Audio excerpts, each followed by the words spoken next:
Titanic, একসময় বলা হতো এই জাহাজ কখনো ডুববে না। এই বিশাল জাহাজটি তৈরি করেছিল British company Harland and wolf. এর নকশার পেছনে ছিলেন থমাস অ্যান্ড্রিউজ, একজন দক্ষ নৌপ্রকৌশলী। টাইটানিক নির্মাণ শুরু হয় 1909 সালে, শেষ হয় 1912 সালে। এই জাহাজের মালিক ছিল হোয়াইট স্টার লাইন কোম্পানি।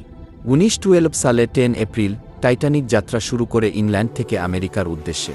4 দিন পর 14 এপ্রিল গভীর রাতে ঘটে ভয়ঙ্কর ঘটনা। আটলান্টিক মহাসাগরের বুকে একটি বিশাল আইসবার্গের সাথে সংঘর্ষ হয়। জাহাজের নিচের অংশ ফেটে যায়, পানি ঢুকতে শুরু করে। পর্যাপ্ত লাইফবোট না থাকায় বহু মানুষ বাঁচতে পারেনি। মাত্র 2 ঘন্টা 40 মিনিটে টাইটানিক সম্পূর্ণভাবে ডুবে যায়। এই দুর্ঘটনায় প্রাণ হারান 150 এর বেশি মানুষ। সেই রাত ছিল ভয়ঙ্কর নীরব। এরকম অজানা তথ্য পেতে লাইক, কমেন্ট, শেয়ার, ফলো করুন এবং সাবস্ক্রাইব করতে ভুলবেন না।